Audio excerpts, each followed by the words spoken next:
now to Mr. Nick Loris from C3 Solutions. Mr. Loris, you're recognized. Thank you, and good afternoon, and thank you for inviting me. Is it okay if I start by adding some color to the questions that were already? You can present however you. Okay, great. Then I'm going to do that. Representative Connerly, your question about kind of this opportunity for private grids, I think, is really interesting, and having a private contractual agreement, because this is something New Hampshire just passed a law on called Consumer Regulated Electricity, where the law essentially states that if you are a heavy user, if you're an Amazon, a Google, you can essentially finance, contract, and use and build that power plant. It doesn't have to be an SMR. It could be solar and battery storage. It could be a natural gas plant. And I see this really as kind of a no-cost solution, that if companies don't want to take advantage of it and they'd rather be connected to the grid, they can go through the regular kind of state-regulated utility route. But if they want to do this, it kind of boxes them away from all of that and could lead to more efficient processes to build some of these generating sources more efficiently, and that can ultimately, I think, help bring down the cost. And then to your last question, there's this new Part 53 NRC licensing framework that was mentioned.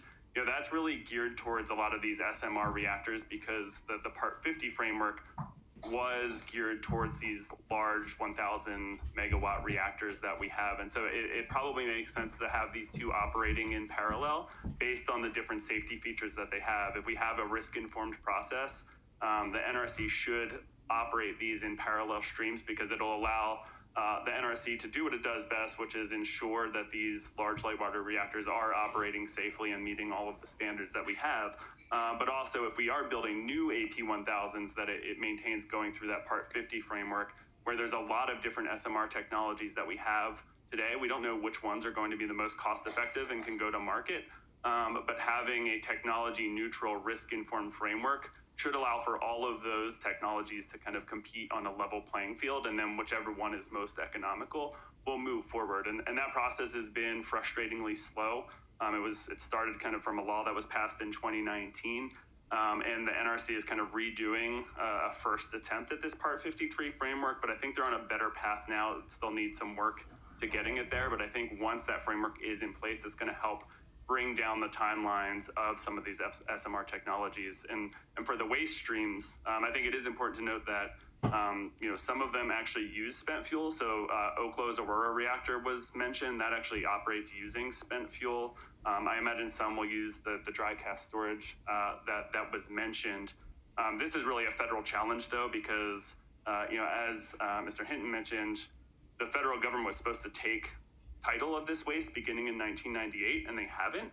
And so the utilities sued the federal government for failing to fulfill their statutory obligation, and now we all as taxpayers are paying for the inability of the federal government to collect that waste to the tune of 2 million barrels per day. So it's really something that the federal government needs to fix, and if there's any way you can help try to fix that, I'd love to work with you on that.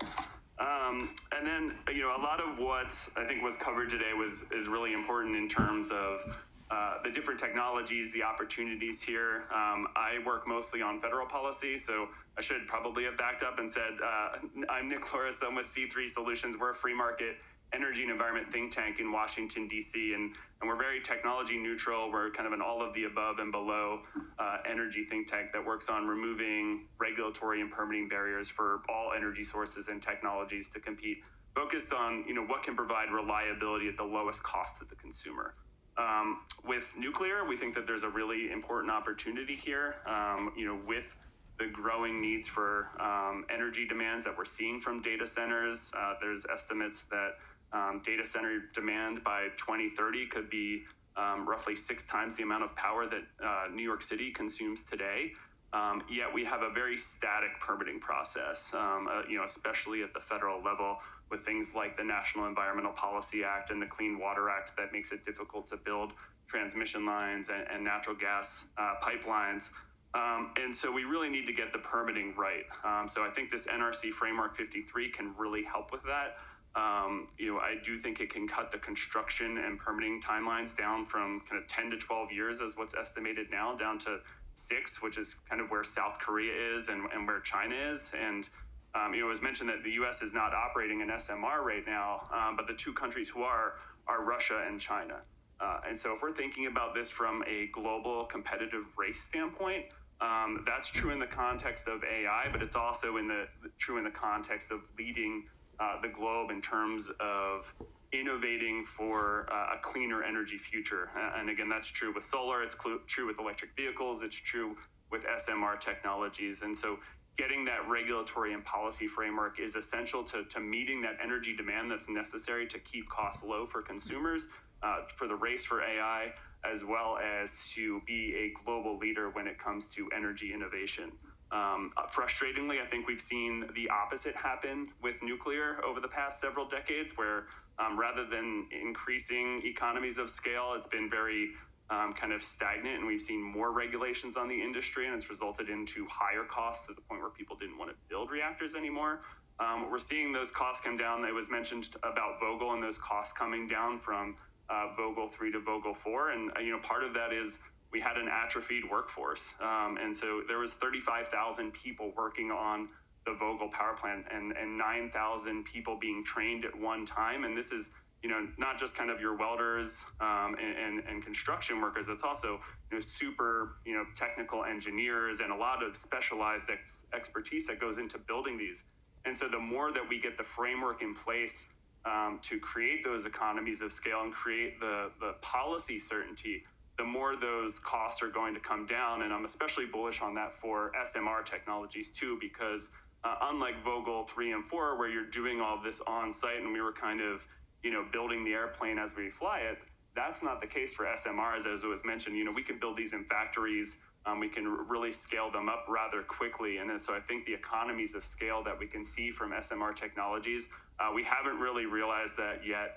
And I think with the programs that were mentioned, the Department of Energy's Loan Guarantee Program, the Advanced Reactor Demonstration Program at the Department of Energy, Project Pele with the Department of Defense, it really does take some risk to invest in those first-of-a-kind technologies and get to the nth-of-a-kind technology where there's cost reductions and more certainty in the marketplace. And I think we're on the path there. The federal government, I think, still needs to do a lot of work to make that easier for states to want to invest in nuclear.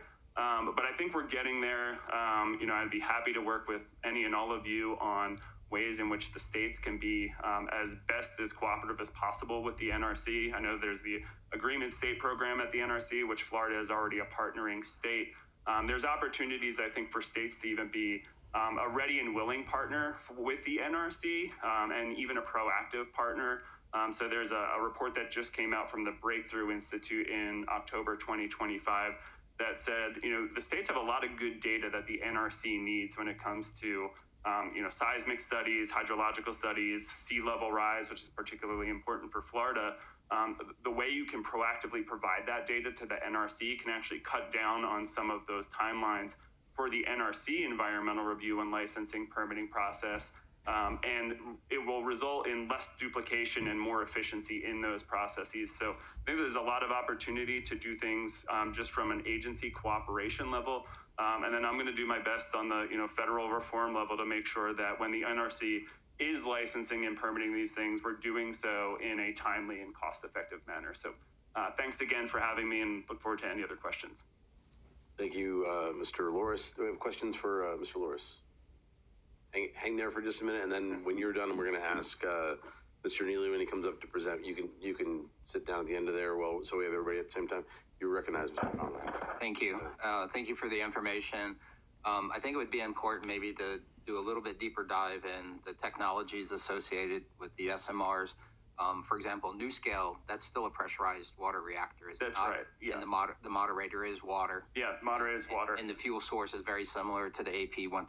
Mm-hmm.